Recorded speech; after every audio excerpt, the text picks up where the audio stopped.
It's the stretch run. The Padres are loaded for bear. They're heading toward the playoffs. They're aiming for the division, and the best place to hang out and get into it is with our community. Patreon.com/Padres Hot Tub. This is a community-supported program, but we're not just like public radio saying, hey, give us some stuff and we'll give you this show. It's an actual community. Our Discord is a place that people hang out and choose to be there over Reddit, choose to be there over Twitter, over Blue Sky, pick your platform. They want to be there because they're having a better time. They're getting better informed. They're having the laughs. They're creating the community.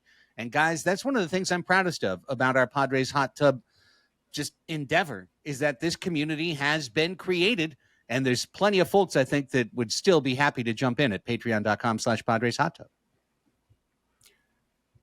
I hate to bring softball into a civil conversation, but just this morning I was playing with two of our North County folks today on a hot afternoon in the Sepulveda Basin, forging real life relationships, and that's pretty awesome. But even if you just need to be in it digitally, to have a community to get on your screen and talk with and get to know people over a period of time that aren't going to be,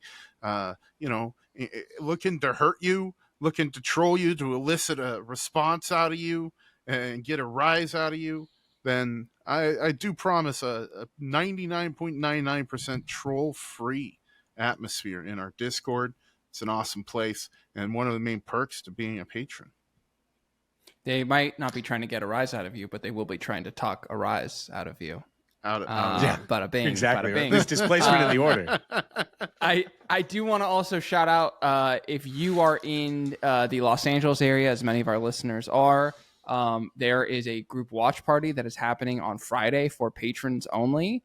That is happening at a bar in the Los Angeles area.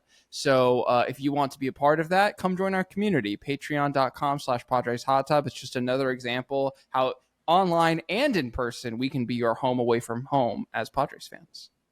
Big patron Andy took advantage of one of my regular offers in the Discord on Friday. He drove down from Pasadena with his partner and saw a Padres ball game on us in our seats, something that we quite often do for huge patrons, big patrons, and even for our $5 patrons as well. Now, the game he saw, not the best, but that part not guaranteed. Getting an opportunity is guaranteed. So come find out. Come find out why everybody is joining this community and getting ready for the stretch run. Patreon.com/Padres Hot Tub.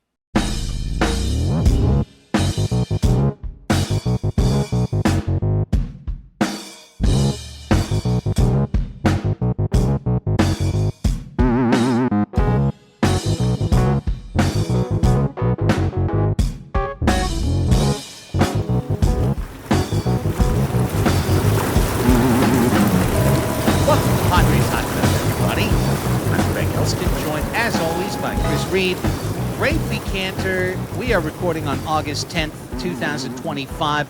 Not too long within the same hour as when the San Diego Padres dispatched the extremely good Boston Red Sox, beating them 2 out of 3 games, taking the last 2 of the series to win 4 consecutive series post-trade deadline. The Mike Shildt push is on to the finish line. Turns out when you give him a bunch of rocket fuel at the deadline 2 years in a row, it really helps build the narrative that he's a much better second-half manager than he is a first-half manager, gentlemen. Hey, if you can't beat the American League, go take all the American League's players. That's a good strategy. There was a really, really good piece that was published in the Union Tribune this morning about AJ Preller, Josh Stein, and the quote-unquote the room where it has, so to speak. And I'm sure, I actually didn't put it on our menu, but that's actually something we should be talking about on today's show because I thought that was an excellent piece. Look, it's one of those correlation, not causation things necessarily that Mike Shildt gets to benefit from, and he just gets to hey cuz his way all the way to a nice second half. Hey cuz, good when it counts, cuz. Mike Shildt had a good weekend. The one note that I mean, you should just say that and say it again. He had a good weekend, including some outstanding bullpen management in a very nervy win on Saturday evening. And yet I did chuckle at the Sunday morning reporting that when the game was over and the buckets of Gatorade had been tossed and the jumping up and down and the infield was over, that Schilt pulled that old metaphorical station wagon up to Ramon Laureano and said, "Hey, cuz, come on in here, because you might have missed a sign. You might have missed a sign. That game-winning hit, not what we're looking for, buddy." Oh, really? Oh, yeah. I missed that. Ramon Laureano missed a bunt sign that had been put down for him to sacrifice. And oh, he my instead, God. And won instead, the game. Yeah. Instead, with Alex Bregman pulled in, expecting the sacrifice, because the Red Sox do a little scouting, something we found out this weekend as well. Oh, yeah. Laureano then hit a ball into the infield dirt that chopped over Bregman's drawn-in body exactly to where he would have been to start a double play if he had been back instead of in. Yep. And the Padres dance off to victory, and then after the dancing, Schilt calls Laureano in the office and says, "Hey, let's go over those signs one more time, cuz we don't want that happening again. We don't want any of that individual winning going on. We need you to supplicate to the masses. Let's go." Anyways, I'm just teasing. I'm only not teasing a very tiny bit. We should not bunt with Ramon Laureano up. I'm sorry. We shouldn't. But anyways. No. Agreed. Let's get into this series. First, just a real quick moment of housekeeping. First off, our Patreon community has been growing and growing. And we just want to say thank you to everybody as the team, builds, gets through the trade deadline, is on this winning tear, is trying to chase down the Dodgers. It's such an exciting time in Padres baseball history. Honestly, just being part of these great teams, part of these chases, part of this daily excitement. We really appreciate everybody that has joined us. And I know for the patrons, they didn't hear and they don't hear our pre-roll Patreon plea. It's not a plea, it's just a suggestion. But we just want to say thanks to everybody who's joined in the last week, and thanks to everybody who's joined in the last few weeks. Also, along those lines, the Padres Hot Tub podcast, which was previously named Make the Padres Great Again, has been around since 2016. And we've garnered hundreds of reviews.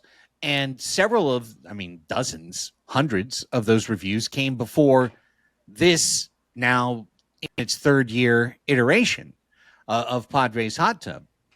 So if you're somebody who really enjoys our show, if you're watching on YouTube, do the thing, thumbs up, hit that thumbs up, hit that like. If you haven't hit subscribe, please subscribe to the content. Please leave some comments below. All of those things really help our algorithm along the way, and we appreciate it. But if you're somebody who's an audio listener, if you have a moment later this morning or this afternoon or right now as you're walking the dog or whatever, and you can just thumb down there and hit the 5-star review if you haven't done that before. If you've got 30 seconds and you can type something nice that you like about the show, that's really, really appreciated. If you're a Dodger fan and you're watching this, we'd like you to just move on with your day. And please not do Thanks that. for watching. Yeah, thanks for watching. And please feel free not to take the extra steps to help the show. So that's it. That's all. Really appreciate everybody, and really appreciate the direction the community's been flowing over the course of the last month or so. Certainly. And speaking of folks from the last week, thank you, Jessica. Thank you, Colby. Thank you, Josh. Thank you very much to Matt, and thank you very much to I gotta re-say that. I'm sorry, guys, I got that name wrong. Thank you very much to Matt. No, How many A's? blowy, Matt. Matt. It's spelled M-A-T-T, but it's paid in Australian dollars. Thank you very much, mate. And thank you, Brian. Matt, my mate. Right. Good on you, Matt. There it is. Right. We're bad. Yeah. I mean, Rafe, Matt, do you have an I don't accent? think there's really an Australian way I to can say only- Matt. Yeah, I don't know. Matt. Matt. No, Matt. That's kind Oh, of that's a little he new. said it. He said it, Matt. No, that's Mitt. a little Kiwi. That's a little New Zealander. Yeah. Mitt. Yeah. You know what I mean? It's really the O's. The O's are where It's just you the get into the now. Australian accent. Oh, now. Yeah. Now. Okay. This is a show about the Padres. I do promise. It is a show about the Padres. You can Nar. loop that and attract narwhal. The sounds you just heard over the last 8 seconds. Okay. Let's get into this. Let's get into this weekend series over the Red Sox. I want to start with something that should have been patently obvious to us, but I don't follow the AL East as close as I follow things, west of the Rockies. The Red Sox are good, and I think they succeeded trading Devers. I think it's crystal clear to me watching the team that I watched in person and on TV the last 72 hours that is Alex Bregman's team. They play like the Astros used to play. They've got that chip. They've got that just up and down attack. Trash cans are being subbed out every other homestand. I don't know that to be true, but iPads at least. Yeah. They obviously are relentlessly scouting for edges as an organization, as we'll get into. But Bregman's a beast, and you can't bring him on your team and not have him be the leader of your team. If you do, he's going to be the op on your team. You know what I'm saying? Like, he's such an alpha that if you bring him in to be the beta to someone else's alpha, it's just going to cause a rift. And the Red Sox were a pretty just okay team, as the whole thing was, well, Bregman's here. Devers, you got to move off the position. But wait, you promised this is my position. Yeah, but you're bad and he's good. Can you please move? Go be a DH. Okay, I'll be a DH. I'll make the All-Star game. Well, what about first base? Okay, well, we're going to trade you. And the Giants have been begging for somebody to take their money for so long. So long. And finally, somebody who can't say no. All they have to do is accept the contract, and the dude has to move out and come to the West Coast. And look, it's reductive and it's deeply simplistic to say that the Giants have a worse record since they got Devers and the Red Sox have a better record since they got rid of Devers. I don't think Devers is a bad player that makes teams worse. What I think is that Bregman needed that vacuum to fill with his personality to create alignment in that clubhouse. And since then, that Red Sox team, which is not the best team in the league, but they've got a super deep lineup and they've got a good pitching staff. Like, they came in hot as a firecracker and then they just put it up our heinies on Friday night. So to come out with a series win at the end, I think is a legitimate accomplishment in 2025.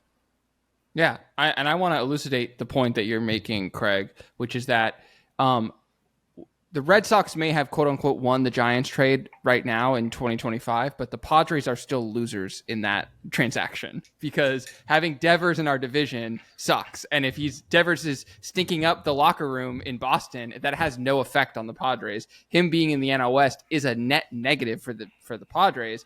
However, yes, I mean, but as you're saying, the sample size we have right now, the Giants have been worse, the Red Sox have been better, and completely agree. I mean, like we talked about this on the postgame show for patrons last night, but like the Red Sox have a young, controllable core who are going to be playing together for the next half decade, and I do think that matters. Like, I do think that those things and having a unit that builds chemistry and rapport with one another. And yeah, I mean, lest we forget that the Red Sox are managed by Alex Cora. And he said, I want to go get my guy. I want to go get my guy from Houston and bring him into this team. And it's been an absolute boon for them. I mean, you said it yourself, Craig. He's a beast. He is an anchor in that lineup. He is the number 2 guy. He plays a great third base too. He says, not looking at the statistic and not knowing if he's wrong. He plays a great third base. Yeah, he does. Okay, very thank much. God. And they play in a tough division, and they're scrappy as all hell. And I mean, like, we talk about the Phillies as like a lineup that you don't want to face in October. And I don't think the Red Sox are on the same level, but when I look at the Red Sox lineup as we played them this weekend, I was like, man, there's not really a lot of relief in there. Like maybe you're hoping Rafaela hits a ground ball, but even then he could leg it out. And like he did and got on for the game tying run on Saturday. So it's a great series win to come away with, especially after an absolute stinker on Friday. I talk a bit of Red Sox with my next door neighbor who is a lifelong Red Sox fan. And Sox and Yeah. no, there are no socks. Yeah, there's no sock running around. Yeah, they're screwed with in Australia. We call them the Sox. I believe you, mate. Well, he became very sick of Devers, and with the drama that he had with the general manager of the team, the new general manager, Chaim Bloom's replacement, Craig Breslow. Like basically these two butted heads from the very beginning of the year, and Devers was a panic signing after the Red Sox had traded away Mookie Betts and had seen fan favorite Xander Bogaerts sign with the Padres. Now, I just want to point out to Padres fans, what did Xander do when he was asked to give up his position, his longtime position, like within weeks of the season starting? He gave it up in 15 minutes. Gave it up in 15 minutes. And that act of generosity, and for a guy who's already got his money and could have thrown his ego on the table and said, nope, this isn't how it's doing. We can work this out some other way. It's going to be the other guy who plays shortstop better who's moving. And he didn't do that. Devers choosing to throw that card on the table caused a rift in that clubhouse from the very beginning, because they have a lot of young guys who are learning how to play the game right now. And they had Alex Bregman playing it one way, and they had Devers playing it another way. So them unloading it to San Francisco seems like it working out about as perfect for the Red Sox as possible, because they've got him replaced. They've got Yoshida playing DH, and that's like a 15% downgrade from Devers. I know that matters big time, but they're like good to go, and they're going to be a dangerous team for a long time, as long as they don't stay cheap when signing starting free agents. But they extended Garrett Crochet after trading for him, and luckily we missed him. This, Brian Bale is a lot. Brian Bale is a lot more favorable matchup than Garrett Crochet. So glad we missed that one this time. But 4-2 on the road trip, not on this, not the road trip, but on the going away. 4-2 this week since we last spoke, which is what we asked them to do. We did ask for it. We did. Yeah. The last thing I would say about that is that, yes, it's 100% true that it's a long-term concern that Rafael Devers is in San Francisco, but that is dependent on him hitting. And so far with the Giants, he's hit .230 with 7 home runs as their full-time DH, essentially. And as such, he has generated about half a B-WAR during his time in San Francisco, while San Francisco has plateaued from a team that was double-digit games over 500 to being 500, to getting back to what was probably their destiny. Anyway, I always thought that they were a little paper tigery when they were out there hot in the first 2 months of the season. But nonetheless, it was like, this team's hot, and now they've got Devers. They could be great. And instead it was, well, they got Devers, but Devers is just kind of hitting .230 with a 4-something on, slugging, and OPS under 800.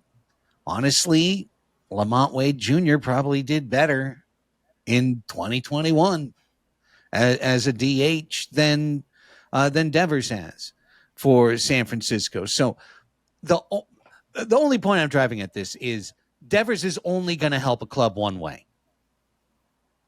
In that sense, he's kind of like Soto. He's not as good as Soto, but Soto isn't going to win too many games for you with his base running prowess. Soto isn't going to win too many games for you with his glove. Nobody is stopping at third base on a base hit to second, or base hit to the outfield with a runner on second because Soto came up throwing. even though he's got an okay arm. But they're not stopping at third going, hang on, automatic stop sign. Soto's got the ball. No, he needs to hit for his team to succeed. He needs to hit all the time. And Devers needs to hit all the time for him to be a driving force that powers the Giants ahead. If he's just out there hitting average, then all he is a $30 million average guy. And that doesn't help your team. Doesn't help your team at all. So just something to think about. I'm not trying to jinx or reverse jinx. We're going to see the Giants next. And I hope Rafael Devers stays tepid. I hope he doesn't get the cove boiling over the course of the next 3 days. Let's keep with this series. So I had the misfortune of going to Friday's game. And I'll just tell this story. Big patron Andy came down. It was one of those days where I made the offer in the middle of the day, like, hey, does anybody want to use the other 2 tickets? I'm going, offer to the big patrons. Does anyone want it? And Andy plucked it and said yes. And as I got his ballpark email, I saw our DM history, and I'm like, oh, this is the 3rd straight year Andy has gotten tickets from me. And the first time was a loss to the Dodgers. And the second time was a game we went to last year that the Padres lost. And I left like halfway through. And I could see that in the DM. And then he came down from Pasadena with his partner. Andy.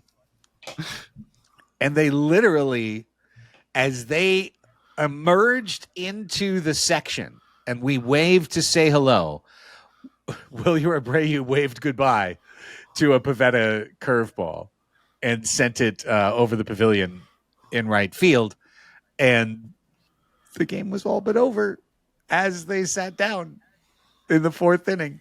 And sure enough, 2 innings later, I was like, well, I'm going to be heading out of there. And he had the audacity to say that I was Tevin's alter ego. And I'm like, no, you don't understand, bro. I like this team. I believe in the team completely. I've been to enough baseball games in my life. There's a certain, it's almost like reading an aura. Like I could read the aura of the game, and the aura was, this ain't happening. And guess what? Daddy was right again. 10-2. Nick Pivetta afterwards, Rpahie said that he was just too amped to face his old team. He maybe got into his head a little bit on Friday night. Well, and it was also the perfect storm because the narrative in my head, of course, is Pivetta against his old team, Walker Buehler's return to Petco Park in a different uniform. What's that going to be like? And it turned out that, as you said, Pivetta a little too amped to face his former team. And turns out Walker Buehler, very comfortable pitching in Petco Park. Lest we forget. It turns out he's really good at pitching here, and it sucks. And we didn't magically get any better at hitting him just because he's now playing in a different uniform. He is still the same guy who is not feeling jittery at all about coming here. In fact, I bet you he was feeling quite comfortable, and he sure did look comfortable because we couldn't hit him for shit. Yeah, he said so. He said as much in his post-game comments that he likes this mound. He likes pitching here. He's had so much success. He's had so much comfort. And, the Padres knocked him around a couple of times last year. And watching him, you can understand why Red Sox fans are so frustrated. I mean, first off, he's given up more hits than innings pitched. He's walking almost 4.5 batters per 9 innings. He's given up plenty of loud contact. And that stuff that I remember Walker Buehler having as a Dodger, he just doesn't have anymore. His fastball's 95. It dropped to 92 and 91 by the end of his outing. But when he locates that knuckle curveball, and he had it snapping on Friday night, a lot of these Padres hitters have had a long track record of not succeeding. And it was kind of funny as well. There was Red Sox fans all around us. I mean, honestly, the Red Sox fans kind of took over Petco Park. They were very loud on the radio. They were very loud. They kind of took over Petco Park. I was literally, if I hadn't had Andy and his partner to my right, it would have been a complete surrounding of Red Sox fans in my section. But this one dude in front of us who was, 6 or 7 in, I'm sure, but kind of turned in the 5th because he heard us doing baseball chatter. And he's like, well, they got to get Buehler out of there. They got to get Buehler out of there. And I'm like, buddy, you need to leave Bueller in until his arm falls off, because this is going to be the best he pitches for you tonight and the rest of his Red Sox career. Like, it's never going to be as good as it is today. So stretch it out.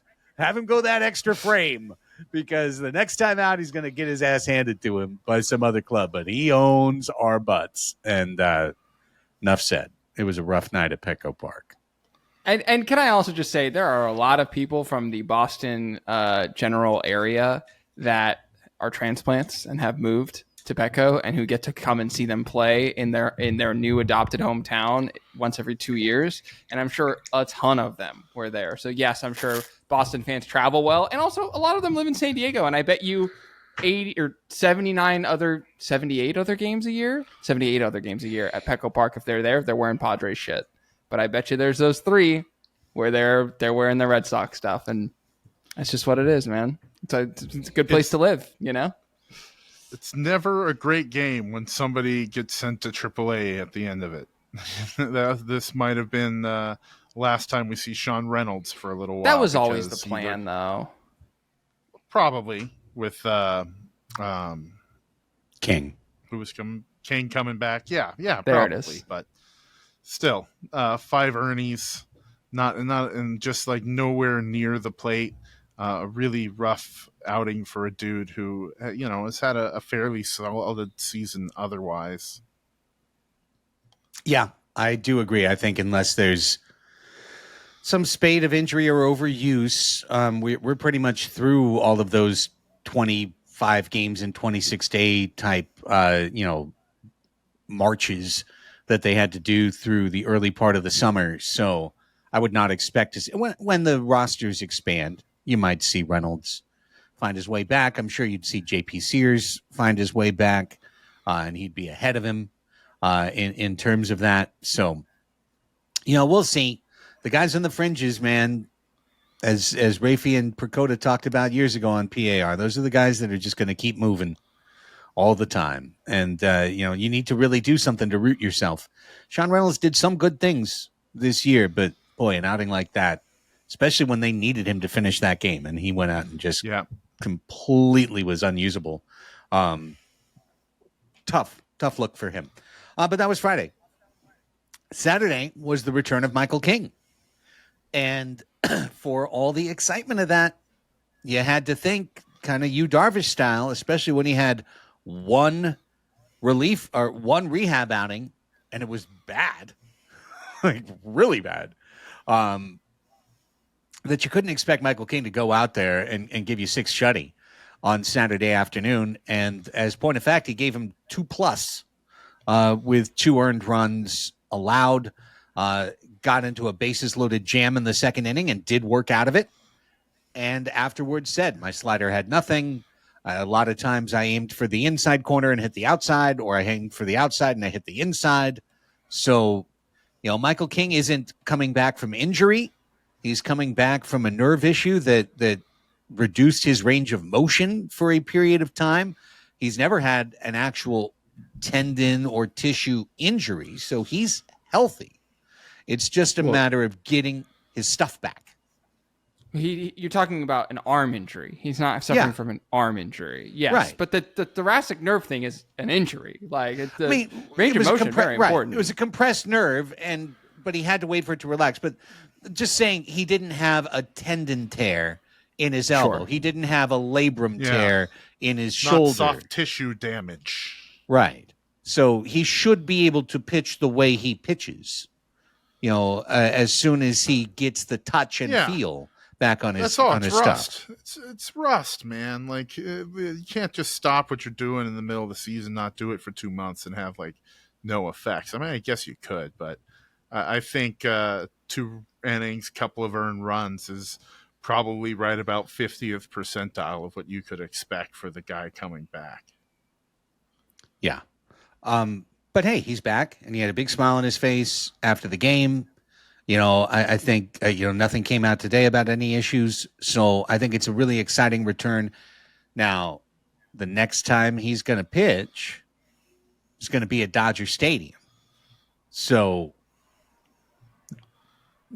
tough second spot to pop up. But in a playoff series, that's the guy you'd want out there. So we'll see how it shakes when we get to the weekend. That's still a long ways into the future. Meanwhile, on Saturday,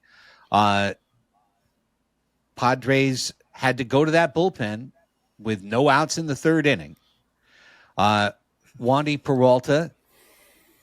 How does Wandy Peralta, a veteran of some 10-something major league seasons, and Manny Machado, a veteran of, I believe, 13 major league seasons, both fail to know the rules when they're trying to pull a shoot the moon and execute the hidden ball trick? How do they not know the rules? Hey, Manny might know the rule. He's not holding the ball. Let's not throw our guy Manny under the bus here. Is this spontaneous art that's being created on the diamond? Or was there I'll any? bet you it's Mike Schilt. I'll bet you it's Mike Schilt grip ball, baby. That's what I think. I'm willing to blame the big guy right away. Ball talk today is the hidden ball trick. You ever seen it? Ever heard a man named Ozzie Guillen? These kids ain't seen it. These kids ain't seen it. Heat up some stew and listen to my story. My guess is that the Padres on Friday night, after they lost, morale is low. They turn down the lights in the locker room. They put the little, those little glow in the dark stars you can put on the ceiling. They put those up. Absolutely. They took a sheet. They took a sheet down and they put it on the wall and they projected the 1994 classic film Little Big League on the wall of the Petco Park clubhouse. And in that movie, of course, Little Big League, about the starring Pete Crow Armstrong's mom. That is starring true. Pete Crow Armstrong's mom. That is true. Yeah. That is Hard she is facts. in the movie as the mother of Henry. I think Henry Weingarten's Rookie of the Year. I don't know. They're all the same young guy. kid whose grandpa just happens to own the Minnesota Twins, and then the team passes to him, and then they're in the front office, and they're like, "Who should we get to manage the Twins?" And he's like, "I could do it," and they let him do it, and guess what he calls for at a certain point? A hidden ball trick. And I'm guessing that Wandy had never seen the film, and he was so taken by it, inspired by the romance of the Crow Armstrongs, the one Crow Armstrong, and decided to try and make some magic in Petco Park on Saturday night. That's the reality I'm going to live in, because otherwise it's just stupid, and I don't want to live in that reality. Well, she went by the way, she went by just Crow back then. She was Ashley Crow. Armstrong came along a little later. Crow. Ashley I see. Crow. Yes, as we were thinking of Billy Haywood, Relation played by to Luke Cheryl? Edwards. No relation to Cheryl? Unknown at this time. No, we're going to say no because we would have heard it. We would have heard Pete Crow Armstrong's auntie is What Cheryl did Pete Crow Armstrong know about Lance Armstrong's doping? That's what I want to know. Oh, my God. Because now Wow. this is tinfoil cat corner. I'm so sorry, guys. This is at a separate Patreon level. I should have eaten a snack. This is the level where we pay you. I'm a Snickers, Rpahie. Oh, my goodness. Back to this game. Yeah. This was one of my favorite games of the year because this game was so illustrative of what San Diego can do when they're not at their best now, which is they can just throw a stop sign up for the other team and say, I'm sorry, you're going to have to contend with 5 of the single best arms in Major League Baseball. And point of minor digression here. While the Padres are soaring, the New York Mets are sagging. The New York Mets have fallen apart. They are floundering their way to potentially flaming all the way out of the playoffs. And I had to read all of these post-deadline articles that talked about the best bullpen and just were like, well, the Mets, for sure. And then, the Padres, they got Mason Miller. They had some good arms there before. I don't know. But the Mets, holy cow. The difference is, and I hate to sound anti-step, but the Mets guys pulled the spreadsheet and said, look at the stuff plus. Look at the this and that. Look at the that and this. Tyler Rogers is such an incredible advantage. Ryan Helsley in front of Diaz is going to be, but you know what those guys don't have? Rogers has command. Helsley and Diaz don't. They never have. They've never had great command. And I just put the stuff of the Padres' five-finger death punch above what the Mets got. And Helsley's blown 2 saves. Diaz blew a save today. Like, their bullpen has imploded multiple times. And it's not like boo-boo. I'm just saying, like, for everyone who thought they made great moves, the Padres made great moves. Because Mason Miller throws 103. There are many, many big leaguers, probably like 75% of big leaguers, who just literally can't hit Mason Miller. Just cannot get the bat around fast enough to put contact on 102, 103. And that's a weapon we're going to have this year and for years to come, as opposed to the dude who throws the loopy scraper hoping for induced vertical break on his 70-mile-an-hour wiffle ball. The Mets came into Petco and got shellacked, and they haven't gotten back on their feet yet, is how I look at it. But I do think they're going to. They've got a lot of talent on their team. I wouldn't put the Mets out of the playoffs quite yet, but what the Padres have done have made their lineup deeper than the Mets. You know, they don't have Vientos or what's Mauricio or anybody like that. You know, the Padres have no holes where the Mets still have holes, and the bullpen was always better. You know, Padres bullpen was always better, and that we got to see five-finger death punch fully deployed against the Red Sox. And even if the Mets were a little longer, I wouldn't be too worried about it. It's gonna, like, the Phillies are gonna walk away with that division, I think, now. And they remain the team I'm worried about. The thing about the Mets sucking it up lately is also that in the NL Central, the Mets sucked it up to the boon of the Milwaukee Brewers, who swept them out of Milwaukee, and who have won 9 straight and are just on the heater of all heaters. Maybe firing Pat Murphy was the biggest mistake this organization's ever made. I obviously don't believe that. But, we always said that.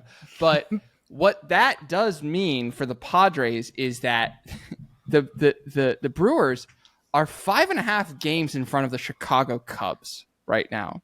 And the Cubs are playing on the Sunday night game as we speak. And we don't know the result of that. You probably will by the time you listen to this. And what that means to me is that the Brewers, it's their division to lose, and the Cubs are going to be gunning for a wild card spot. And to me, finishing ahead of the Chicago Cubs is paramount, because if the Padres end up in the 5 seed, they will be going and playing a best-of-3 series at Wrigley Field, which is maybe the last place I want to play a 2-game best-of-3 series, because the weather is unpredictable. It's the beginning of October, so, I mean, it could be cold. It could be frigid, in fact, which is not something our guys are accustomed to playing to. It is one of the most unique ballparks dimension-wise, with the long foul poles and then that dip in the left center and right center field and the ivy and just everything. And I think that the Padres played there in April was the last time that they played there, so you'd be returning to a ballpark you haven't been to. I think the Cubs as a 4 seed and Padres a 5 seed is kind of a nightmare for us. And the Padres are, I think, 2.5 back of the Cubs. And depending on the result of that game, will either be 2 or 3. So this isn't just about catching up and beating the Dodgers. This is about catching up to the Cubs, because they have one of the best home field advantages in baseball. And that's a huge factor for the Padres coming down the stretch. Yeah. The nice thing is go ahead. Just to file away, the nice thing there. Oh wait, it's not nice because it's a tie. It's 3-3. And then it becomes the intra-division record within the league. Yeah. Got to run that up, boys. Well, the good news there is that both objectives align perfectly. For the Padres to race down the Cubs, who came into today 18 games over 500, you have to play great baseball.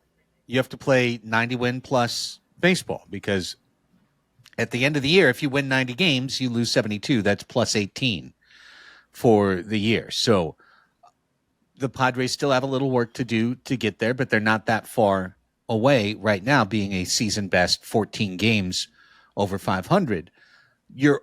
If you can chase down the Cubs, you can chase down the Dodgers, who are also 18 games over 500. Mm-hmm. So, it's to me as simple as just perpetually pushing the bar higher and higher and getting to 20 games over 500. And if you can get to 20 games over 500, you're either going to be leading the division or you're going to have the best wild card record like you did last year. And it would be a weird path. It'd be a different path to be the 4 hosting Chicago, with Milwaukee being the place that you'd be headed next, as opposed to LA. But I think there's a lot of folks who, if you had offered them that opportunity in April, would have done some hell yeah, fuck yes before they accepted. Been like, where can I sign on this one? That we're going to go through the Central to try and get to the NLCS? Let's do it. So I got to give respect to those clubs, though. But also the Brewers have a weird 2010 Padres vibe to me. They've got players like out of nowhere playing so good. So many of their starters are just nondescript dude. Myers, Priester, guys who are not like superstars, but have been just getting the job done. They always seem to have some random quad A guy hit a chopper down the line. And that reminds me of Yorvit Torrealba and Jerry Hairston Jr. hitting bleeders over the second baseman that would turn into 3-run doubles. So I'm not sure that the Brewers won't have a 10-game losing streak in September like that club did. But I know that they've got the safety of the wild card to protect them. So they're going to make the show. But anyways, I digress. My point is that it doesn't matter who we're chasing down. What we're chasing down is excellence. That's what the Padres need to chase down now, is excellence. And the one thing when I called into your guys' post-game show Saturday night on the way home from Wave is that, that game the Padres left up for grabs by leaving about 3 very ripe offensive opportunities on the board. One in the first inning, one in the 9th inning, and another one in the 4th inning. And today, I thought the difference was they cashed in a run in a critical spot to get from 5-2 to 6-2. They cashed in the extra, when they got an opportunity, Arise got the hit to get in those 2 runs when Bayo early on looked like he was going to be really, really hard to beat. Being opportunistic, and that directly translates to that runners in scoring position statistic that the Padres struggled with so much at the beginning of the summer. To me, that's the difference between World Series, here we come, and listen, there's a lot of teams that we're going to play a very tight margin against. They went 3 for 8. Red Sox went 1 for 5 with runners in scoring position. I think the biggest thing about today's game, and I alluded to it in that same post-game show, Craig, which was what was the meaning of yesterday's win with Michael King going 2 and then 5-finger death punch having to turn in the outing that it did, was that Dylan Cease had to have a fantastic outing. Yes. And he does. He does today. He gives up a quality start before he even goes out to the 7th and puts a couple of base runners on, and those become his earned runs, which, it's a little bit of a bummer for Dylan because it underplays how good he was. But after that really long bottom of the 6th inning where he had to sit on the bench a long time, he was sitting 70-something pitches and comes back in. And it might just be a little bit rusty, and that just kind of takes away from how damn good he was, which is really meaningful for this team. Absolutely. Yeah.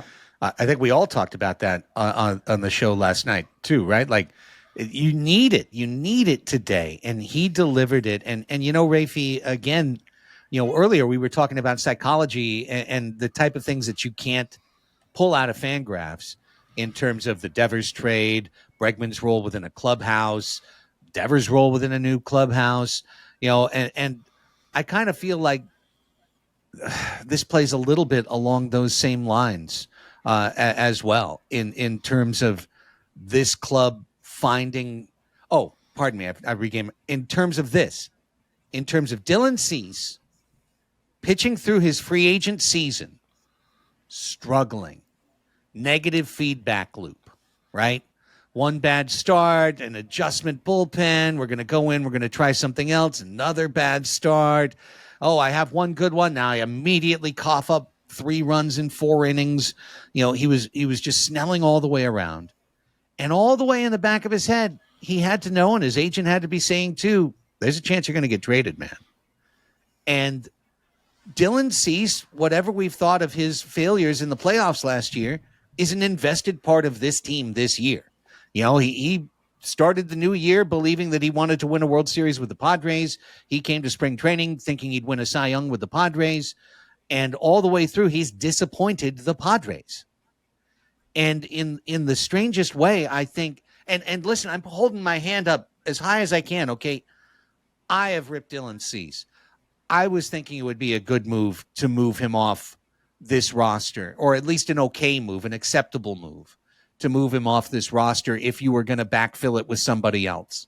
In retrospect, it would be a terrible move if JP Sears was taking all these starts instead of Dylan Cease. Like, this is the guy with the stuff. And again, AJ's getting stuff. As much as he's getting numbers, he's getting stuff. Dylan's got the stuff. And the biggest key is he's clearly made a obvious, measurable adjustment to increase his knuckle curve percentage into double digits, to increase his two-seam percentage. Today it was in double digits, and he's become his 4th pitch today was a knuckle curve. Like, he is introducing his arsenal earlier into these games, and that adjustment has made him less of a reliever starting, which is pretty much what he was his first 20 starts or so. Yeah, I mean, Statcast picks up his two-seam as a sinker, and he had a 38% slider usage rate, 25% four-seam fastball, 15% sinker, 13% knuckle curve. And whatever you want to say about fastball, sinker, whatever, you can say definitively those are at least 3 pitches, if not 4. And he was dropping them in. I mean, one of my favorite pitches of the game he had was to Masataka Yoshida, I think on his second at AB, just starting him off with the knuckle curve, which I think Dylan from Letters to AJ has done a really, really nice graphics to show like what the pitch usage is, first plate appearance versus someone, second plate appearance versus someone, third plate appearance if it gets that far. And typically the last few starts, Dylan Cease has been fastball slider, like the guy we know him as in those first plate appearances. Second time to the order, he's like knuckle curve at least once, if not twice in an AB. And then if he gets the third time, then making a decision there. But I kind of think that that's interesting to have a guy whose stuff is so good that you only have to show 2 pitches to people, like that first time through the order, and it's great. And then the second time hitters are coming up, they're seeing a pitch they haven't even seen yet. Like that is just completely new to the arsenal, and it gives you so much optionality. And I agree with you, Craig. Like, it seems very evident to me based on reporting that the Padres were actively shopping Dylan Cease to Houston, and that they just didn't get the package that they wanted. And the package involved Spencer Arrighetti, who would have potentially been coming back, and then prospects. And it seems like the haggling was over prospects. And I'm pretty certain that if Dylan Cease did get traded, he would have been good for Houston down the stretch, and there would have been questions asked and yada yada yada. But I think we're kind of bearing the lead a little bit on today's game, which is to say, outside of a Xander Bogaerts error, this would have been a completely clean game. Like, yeah, that's true. It would have been another shutout. It could have been. It would have been a shutout. It would have been a shutout on a Dylan Cease day in which they also used David Morgan to cover parts of multiple innings. Which would have been basically exactly what we would have drawn up. And the game was still basically exactly the way we would have wanted to draw it up. Xander had just boot world. Like, there's just nothing. It was just a bad one. He's really not made a lot of those this year, with something we saw in those first couple seasons he was with the team. So I'm willing to just say, hey, it happens. He's been wonderful this year. Human error. Didn't cost us the game. Whatever, move on. But we asked you, one would say you begged and you pleaded, Craig, last night on the show, and it's fair to say Dylan delivered. Well, this team needs him. And Yeah. they're going to need him to win a pennant. They're going to need him to win a World Series. And I just think we can always look at the measurables, but the psychology of a man is something that is individual and case by case. And in this case, I think Dylan Cease got the biggest gift he could have gotten from the San Diego Padres, which was beyond a pat on the back. Words they've said to him all year, Dylan, we believe in you. Dylan, we think you're great. Dylan, we know we need you. Dylan, you know, you're going to lead us to where we want to go. They've said all those things to him since February, but it didn't matter because he wasn't doing it. And then he was getting a whisper, well, oh, yeah, you know, Houston called, the Cubs called, the Red Sox called. Yeah, that's the thing. To your original point, like these discussions about him being traded aren't only at the deadline. They've been all year long, even in the offseason. And the psychology of it is the guy doesn't know where he's going to going. Regardless of what the Padres said or their intentions when shopping him, he didn't get traded. He knows where he's going to be. He knows what he has to do. And that certainty is now there when it wasn't before. And I think it's good you said that. I'm glad that you acknowledge that you are the only one on the podcast who thought Dylan Cease should be traded, and we'll move on. Well, I did put my hand up. Now, that doesn't preclude anyone else from accepting the responsibility of their words and I don't remember their words and, I have no thoughts. Of my words. Okay. I don't have thoughts, so well, can't get me that's there, what makes you a master debater, Chris. Facts. I just watched that episode earlier this morning. It was a very good South episode Park. Of South Park. Yeah, Cartman, master debater. He's been master debating for hours now. Oh, anyways, listen, I pulled it again. I'm a guy who's willing to stand up when you know, somebody I've criticized, but I've wanted to succeed. I'm not one of those fans. All right, I'm not one of those fans who's like wants the team to lose so I can say, hey, I told you it was going to be that way. You know, you should always abandon hope. No, I want our stars to succeed. And a guy that I've been very tough on is Xander Bogaerts. So today I pulled it out. It's San Diego once again. Dug the San Diego t-shirt, which was at the bottom of the auxiliary bag of Padres gear. Put it right back up to top deck for today because Xander Bogaerts, the era actually illustrates to me how well he's played defensively, which, to go back to Chris's point from earlier in the podcast, illustrates how classy he was to move off shortstop for Ha-Sung Kim, who then proceeded to make a bunch of errors at the beginning of the year last year, and he didn't go to Kevin Acee and do a Padres Daily about, hey, you know what? I'm struggling and Kim's struggling. Like, why can't we just switch this back? It would be so much easier. But he's gone out, and since June 19th, apparently the Padres have one card in their deck that one player a year can play, because last year it was Manny. He was like 600 OPS with 6 homers on June 19th. And from that point to the end of the year, he played like an MVP. And this year it was Xander Bogaerts that up to June 18th was pretty much a schmuck offensively. And while the RISP thing has picked up a little bit over the weekend, still a problem. But boy, he has been such a different. He has been Xander Bogaerts, worth every penny of $28 million for the last 2 months, Rpahie. Yeah, I was curious because like I keep seeing this graphic posted over and over again of like Xander Bogaerts since June 19th, which by the way is 619 day. So I think that's pretty cool. That's why we have the card in our deck, is because of 619. That's why we have the card. We can do it for one player per year on June 19th. Exactly. So before June 18th, Xander Bogaerts was slashing 227, 297, slugging 311. So yeah, he was just bad. He was bad. He barely had an OPS over 600. Since June 19th, he has slashed 337. He's been on base 397, and he slugged 542. He has a 403 WOBA. Has he gotten a little lucky? Yeah. But was he a little unlucky before? Yeah. And so all you're basically seeing is that things are starting to regress a little bit. But I wanted to get into the why. Like, why has he been so much better? And I really think it comes down to his 2-strike approach. And I did a little pods above replacement mini segment for this, which I was very curious. Through June 18th, so up until and through June 18th, with 2 strikes in the count, I want to ask for some guesses. What do you think Xander Bogaerts' batting average was? Once he got to 2 strikes. Yeah, so once he got to 2 strikes, any 2-strike count. MLB average is really low, so I'm going to even go lower. I'm going to go .111. I'm going to say Okay, 087. Really low. Okay, you guys are way too low. It's 207. 207. That seems pretty good. 2 strikes.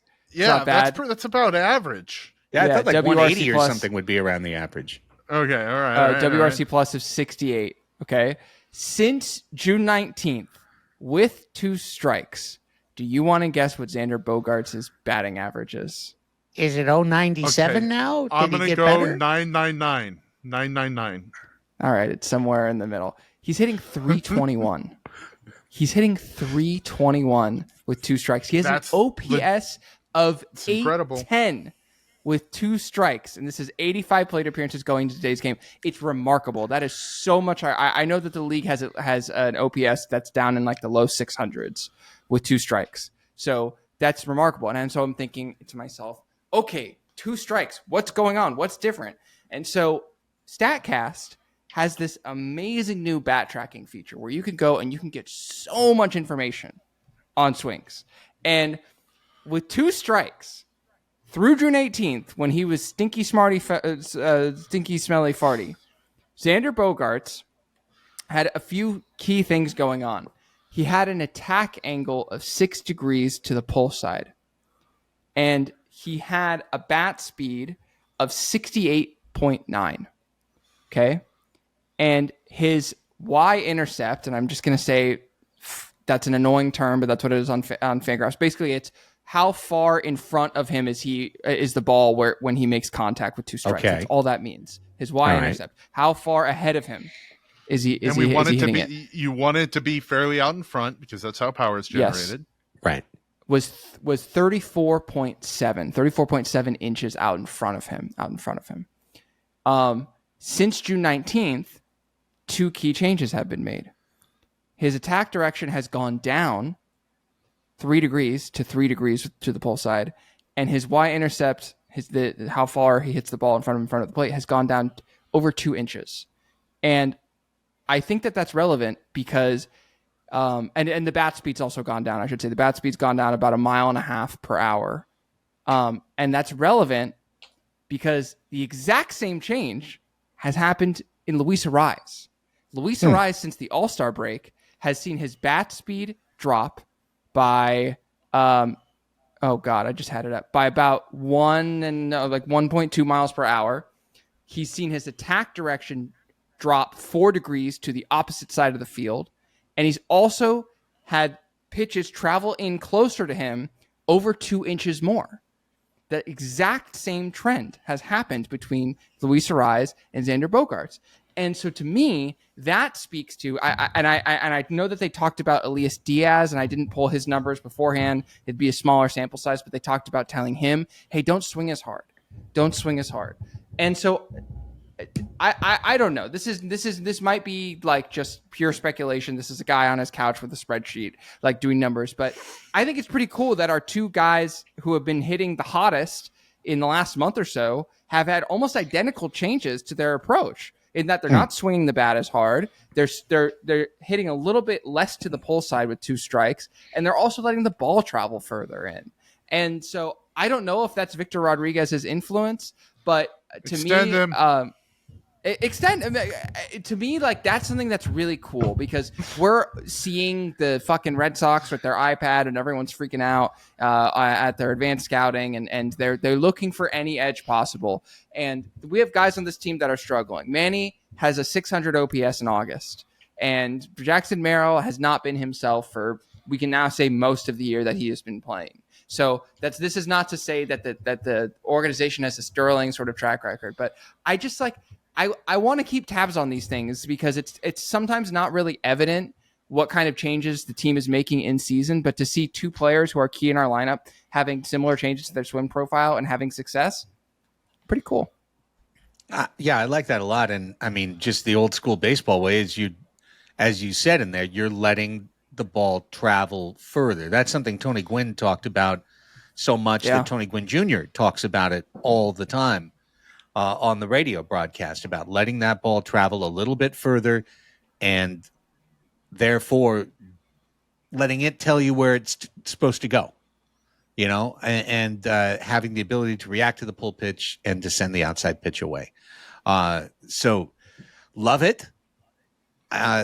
Xander, this weekend, consecutive games with hits with runners in scoring position. I'd be very willing to say that that's only happened at most 3 other times this year. That he's had 2 consecutive games that he got a hit with a runner in scoring position that drove in a run. So he's really coming around on all facets. He's playing like the player that the Padres were dreaming of when they signed him at the end of 2022. And it's great to see. It's honestly great to see. We were all wondering, and it was fair to wonder. It wasn't unfair to the player. It was fair to wonder, does this guy still have it? And the answer for over 2 months has been a resounding yes. He's got it. And if he's got it, the Padres have a huge arrow in their quiver going forward.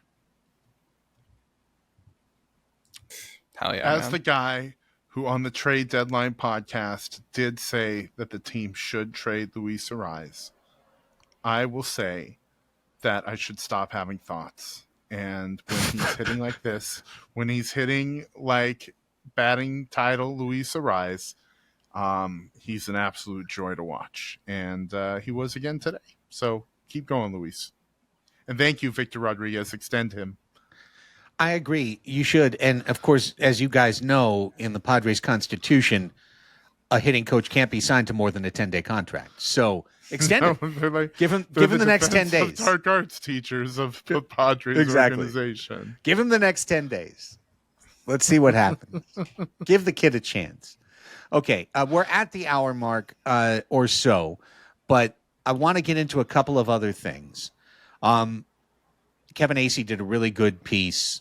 Could have run in The Athletic in terms of getting into the process behind the Padres trade deadline. And I thought the piece of reporting that came out of that was really interesting, guys, was that when the Mason Miller deal was announced in the 8 a.m. hour of the trade deadline, every one of the other deals that would later be consummated had been agreed to. That they hadn't been finalized, so there was still the chance that something could fall through. But all of them had been lined up and agreed upon. And Preller said, I wasn't making the Miller trade unless I got all the other trades too.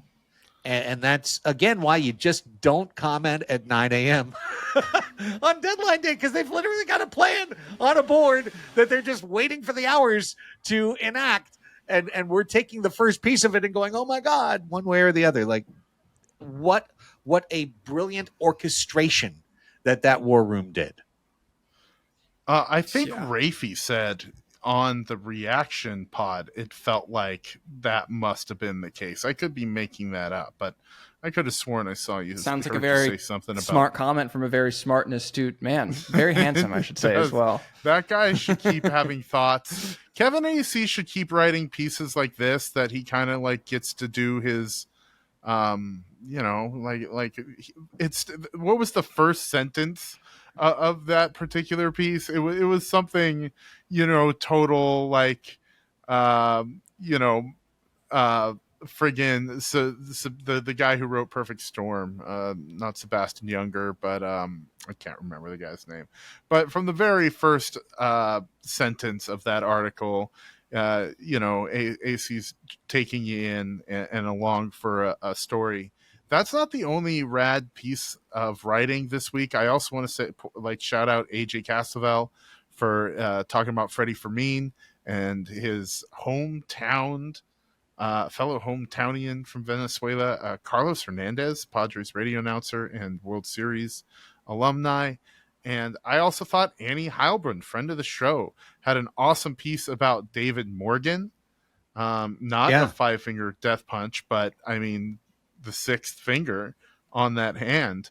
Guys, I want to give you a real quick little tidbit. Not that I'm ever hyperbolic or jump to insane reaches, but did you know for his first 23 games, Trevor Hoffman threw 30 innings to a 3.3 ERA while having a FIP that was almost 5. David Morgan, in the exact same amount of time, has thrown the exact same amount of innings, 30, and he has a 1.8 ERA with a FIP that has to be much, much lower, but I'm not looking at Fangraphs, so I don't know it off the top of my head. Craig, I just wanted to say, for what I loved about that piece, which I thought was very well written from Kevin Acey, and I agree, Chris, that it is very much in his style, is it's the first time I can recall AJ really grappling with and elucidating his theory of team building. And basically acknowledging in the piece, look, we're going to trade away good-ass players, which is a direct quote from him. He said good-ass players.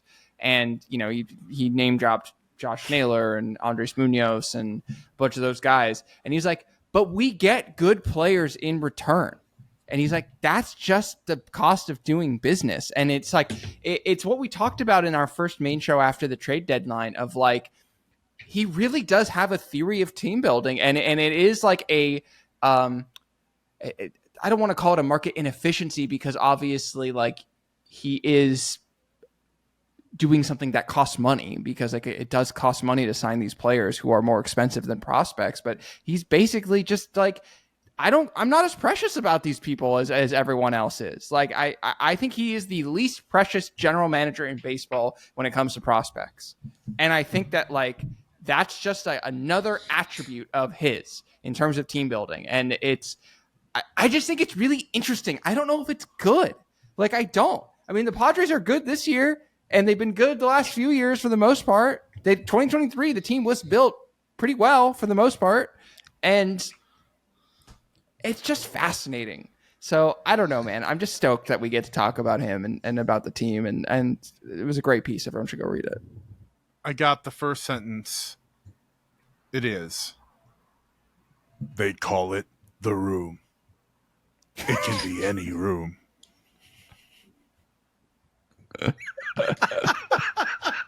That was good. It can be any room, but it's the room. I love it.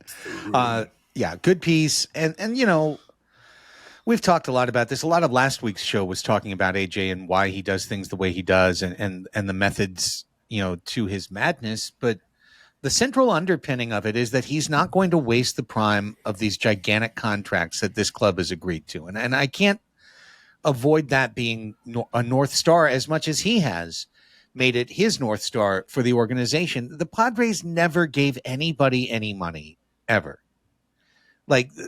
Really, they didn't sign people to contracts. James Shields was the biggest free agent contract in the history of the Padres when he signed it in 2015. And then, of course, Eric Hosmer at $144 million became the biggest contract the Padres had ever signed. 8 years, the longest contract the Padres had ever given out. But the next year, it was 10 years, $300 million, Manny Machado. And 2 years after that, it was 14 years, $340 million, Fernando Tatis Jr., or 15 years. And those deals are in place. So if we played Brewers ball, or if we played Royals ball or Rays ball, I mean, they would never sign those contracts, but also they would automatically consign 2 to 4 years of the primes of those players to rebuilding years. because you got to bring in the young players. Which ones are going to sort out? Which ones need to get moved out? We're not increasing payroll. We're going to have to, if we have a good team and then we spend too much and we don't win it all, we're going to have to tear it down. They haven't done that. Instead, it's been a perpetual rebuilding of the system to refuel the big league club. And I just got to say that is as good of a statement case of a way to run a front office as any other. Who's to say that you do it, that you don't get an extra flag on the championship trophy if you did it with 6 homegrown players? Like there's no bonus for that. It's just winning. So as much as it's so scary, again, I'll just go back to Hunter Renfroe and Manny Margot. Like, if you had them for their entire careers, would you have been in a fundamentally better spot than what the Padres have been able to do, from 2020 forward? I would say absolutely not. I love AJ's fearlessness in a game that all kind of has like a groupthink aspect to it, and like, hiding in the safety of the pack. Effectively Wild talked about how they don't know if he's a good GM. I think he's a good GM. Stadium's full. Team has a shot at winning the championship basically every year. Like, of course, things go wrong. You don't see some things happening the way they do in 2021. You don't see that you're going to need Jake Arrieta to contribute meaningful innings amidst an offensive collapse in 2023. You don't see like the worst runners in scoring position luck you've ever seen, on all the stuff that befell that team. But all in all, the dude does a really great job. And, the stadium is full despite tickets going up just about every year. Excellent transition. Man. Yeah. They really said they didn't know if they thought he was a good GM. Yeah, like they don't. They're kind of snobby. They're a little snobby. They and run a little things by the prospect numbers. huggy and right. Yeah, very much. Yeah.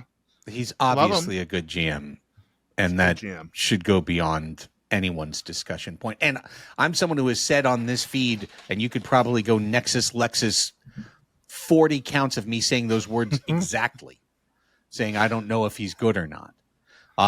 He took a few years of a lot of mistakes, and honestly, give the illustrious Mike D all the credit in the world for sticking with him through the rough years. It really was Peter Seidler, but nonetheless, now I would say I would fucking hate him not to be the Padres GM, because that means he's working for someone else's front office, and that's big time trouble for us. Big time trouble for us. So yeah, very, very happy to have him here. Okay, let's wrap up. Sorry, segue man. I speed bumped it because I'm like, did they really say that? I hadn't heard it. As a season ticket member, you're always waiting for here comes the letter from group. Can't wait, because what it's meant for the last 3 years is that, ticket prices are going to go up. I guess they had the 1 year, the disappointing year, that they didn't raise ticket prices, and they've raised it every other year. And they did. And, mine personally went up an average for the two of us of $80 a month. So we're now into small car payment territory for the seats that we have. Other people spend a lot more for a lot better seats. I like my seats, but nonetheless, I cannot truly complain when I see the club has sold out every game but like 6 for them to believe that they could charge a slightly higher price point for the product that they are offering. And I'm sure they can. And the longer this team keeps winning and the longer this crest keeps going, I expect the prices to go up. So I have to say, I do not have a degree in economics. I do not have any study in economics other than I got a 5 on my APE contest in high school. So suck on that. And I'll just go so far as to say right now, on Padres.com, I can still buy a Padres On Deck membership wait list, which means I can pay $100 for the right to be on the wait list to get a season ticket. And look, I don't live in San Diego right now. I go to games when I can. I have to imagine if I was a season ticket holder, I would be annoyed, and I get it. And this is not a lack of empathy for those folks. But just simple economics, the Padres should continue raising season ticket prices until there's not a wait list. That's business. That's not, I'm not trying to say that they should, because that's a good way to treat a fan base. I don't think that that's a good way to treat a fan base. And I think baseball is about it's a regional sport, and it's about fostering lifelong stuff. And so this is just that sort of balancing, sports and commerce, and where we're at, and how do we fuel this operation that's so fun. But like you said, Craig, it is just kind of supply and demand in a way, and people still want to be season ticket holders, and they're willing to pay a higher price. And who are the Padres to say no to that money? And this is the virtuous cycle that Peter Seidler kind of talked about in terms of you spend money, Yes. People want to spend money on your product. And that's just kind of what happens. And so I really feel for people, and I really hope people aren't getting priced out of season tickets. That obviously is a tragedy. It's happening. It's definitely happening. Yeah, Of course it is. But that's a broader baseball. That's a broader fault of Major League Baseball as well. It's not limited to the Padres. Yeah, Right. And I mean, that's a I'm just broader speaking economic story overall, period. Correct. 100%. And I mean, I'm just speaking for myself. I'm not going to Dodgers Padres on Friday when the Padres are in Los Angeles, because the tickets are too expensive. I'm just not going to do it. It's $160 for me just to get in the door. And that doesn't include parking at Chavez Ravine, which sucks. Right. It doesn't include food. It doesn't include any of that stuff. That's to sit in the top deck at Dodger Stadium, which are shitty seats. And by the way, I'm going to get fucking heckled the whole time. So I'm not going to do that. And that's a bummer, because I want to go see my team play in person. But also, I get it. That's what it is. And the Dodgers just won a World Series last year, and that's the nature of it. And LA is a high cost of living city, and so is San Diego. And so, I don't love it, but it is what it is. And the Padres, if they're going to continue spending money on the team, which I'm sure, the moment they stop spending money on the team, I'll come in and be like, this is greed. This is ridiculous. But they're still spending money. So yeah. They're over the second threshold. They didn't trade Cease. They didn't trade Suarez. They didn't trade off Jake Cronenworth for a double-A, infielder, and said that, no, we're being the fiscally prudent thing. No, they are spending money. They'll never spend as much as Peter did in 2023. It's never going to happen again until inflation raises it to the point where, everyone is spending up to that number. I'm sure someday they'll have a $275 million payroll, but it'll come at a time when the average payroll is higher than it is today. Yeah. But nonetheless, I cannot fault them. I think the one thing people didn't love in the email, which was not tone deaf, it was just group tone. Grupner's emails, which I'm sure he doesn't write, or maybe he does. I don't know. But it's always kind of got that, I don't know, you feel like oil's dripping off it, But the part about all of the significant upgrades we have made to Petco Park and continue to make to Petco Park, and the higher cost of, our costs to San Diego, we've had to raise the prices.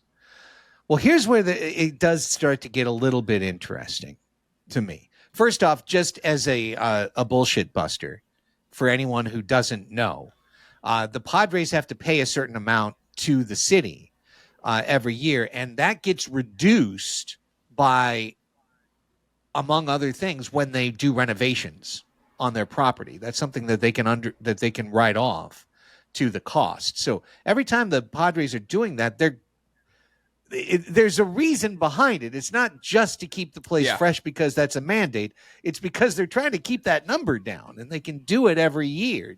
LA does it every year. Teams do it every year when you start playing this game. So, I get that. I would recommend folks go check out the latest Voice of San Diego podcast, because Scott Lewis and friends had a good discussion about this. The thing that I really think is interesting.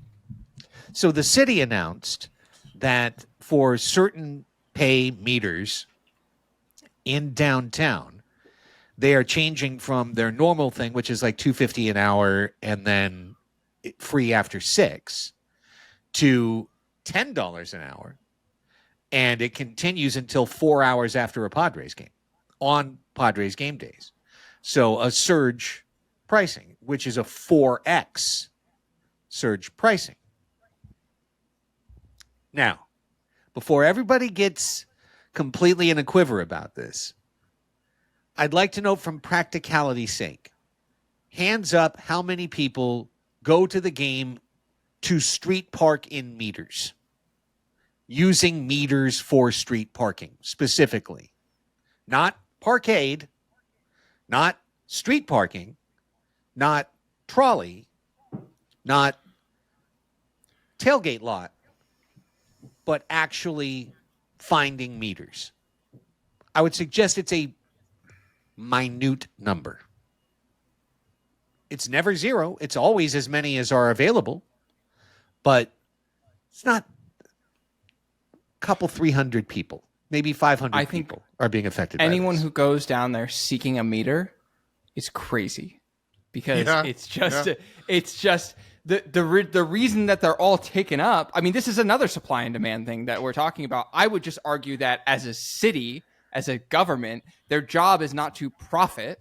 The reason that the meters are $10 an hour is because 20 years ago they completely fucked up the pension in the city of San Diego, and the city's been paying for it ever since. Like, that's like, you can go listen to bullshit if you want to hear more about that. But like, that's what this is. Like, most cities don't have to try and make money. I mean, some cities certainly choose to, but most cities don't have to try and profit, in this way on metered parking. And so that's all that this is. This is another way to try and just say, oh, we're shoring up some budget shortfall that we have had year after year. It's gonna suck if it drives up the prices on Parkade and Park at M Market and all those places. 100%, and it almost certainly will. And that take sucks. the trolley. I know that, and like, I hope they up how many trolleys they have going on game days as a result of this. Like, even if it's 500 spots, that's what, one full trolley, maybe two. Well, and then there's the unintended consequence, which is somebody who has a haircut appointment at a downtown salon for a Thursday at 5 p.m. And now the parking for them just went stupid up. And that's a huge inconvenience to the businesses. The game ends. That's the thing that's shitty. Like, just make it till 8 o'clock. And like, pocket your $25 or whatever it would be. Like, I just don't like that. Yeah. And that was the thing I didn't know about. Yeah, and it does suck. And on one level, I can argue that the city owns these things, and they were probably not charging anywhere as close to market. So I do understand that. There used to be this thing called like civic good, which. By the way, for the younger kids, this actually used to be a bedrock fundamental concept of the American dream. Was for the civic good, but instead now we want to run our governments like businesses, which means run them for profit, which is wild. But regardless, here's the thing that I think is interesting from a horse race standpoint. The Padres weren't consulted on this parking meter raise, and they raised a little bit of a stink. And then, and this is something that VOSD reported on, they have subsequently commissioned a survey that they did. They did a little, paid survey stuff where the questions were about the Padres as political actors. Like, how would you feel if the Padres backed an initiative or didn't back an initiative or spoke in favor of city council or spoke against city council? Or how would you feel if the Padres endorsed a candidate? And would that make you more or less likely to attend a Padres game going forward? So San Diego Padres recognize their power position within downtown San Diego and as a driver of commerce and interest, and now might be a little bit more willing to flex their muscles than they have ever since Prop C, basically, ever since they got what they wanted, and then they got out from under the Henderson lawsuits and got the place built. Since then, it's been smooth sailing, essentially, but maybe a little bit more willing now with all these wins and sellouts to start flexing them muscles just a little bit more. It's such an interesting question. It's like, how much do you respect our opinion, everybody? Like, do you want to get in line behind us? We're ready to march a little bit. Yeah, that's really it. Yeah, it's like, what do you think if the Don Arcillo, but elections? Come on in. Yeah. Come on in to our side, to our tent, to our side of voting. Yeah. Interesting thought. I'm not happy about any of these things, and I don't mean to sound dismissive about any of these things. But I think the thing that stuck in my craw is that I saw somebody who I know through a different walk of life, but still sports, posting about this going, well, I'll never go to a Padres game again because this is just okay, buddy. Yeah, it's like, this is just too much. And I'm like, come on, get with the program. Give me a break. Like, Yeah. what are the Padres supposed to cut prices when they've had all but 6 games sold out and a wait list? Like, as Rpahie said, that's ridiculous. Should the city? Well, yes, the city should, but if they're a little behind and they want to make some money this way, it's going to work. It's going to work. People are going to pay it. They're not going to be happy, but they're not going to give up the parking spot and keep driving around. It's also not going to fix the budget crisis, by the way. It's like not going to fix the pension. Like that's what I'm okay. So I'm listening to a podcast called Revolutions, which is the history of different revolutions throughout history. And I just listened to the episode about the Boston Tea Party. I just listened to the episode about the Boston Tea Party, and what if Padres fans really want to make a difference? They can do what the Boston Tea Party people do. They do a false flag. They dress up like a bunch of Dodgers fans, and they go downtown, and they saw all the street meters off of the meters on K Street and 6th and everything, and they say, "Yeah, we're gonna do this," and then, oh my God, these Dodgers fans ruined all these street meters. I guess we have free parking down here. Throw them all off the Star of India. Exactly. Just the quarters shaking out from the street meters and just chucking them off into the harbor. I love it. Yeah. Too bad you set it into a mic because now your culpability Podcast is back to its roots. Yep. Yeah. Yep. If there happens to be a false flag operation of Dodgers fans on street meters in downtown San Diego, then okay, maybe that will come back to me. Who's to say? Who's to say what could happen? Glad you're the pragmatic, legal mind behind our operation here, Rafe. Indeed, I don't Rpahie. This is condone why vandalism. your responsibility has guided us to good places once again. Yeah. All right. That puts a tag on this episode of Padres Hot Tub. If you've made it to the end watching on YouTube, thank you so much. If you haven't hit the thumbs up yet, I'm sure the math isn't 1-to-1. Please give us that thumbs up on the way out. If you haven't hit subscribe, please do so. If you can give us a 5-star review on the podcast platform of your choice, all the better. And for our patrons, we'll be back after every win the rest of this week with post-game shows along the way and group therapy on Thursday. Until next time, for Chris Reed, Rpahie Cantor, I'm Craig Elsten. Go Padres!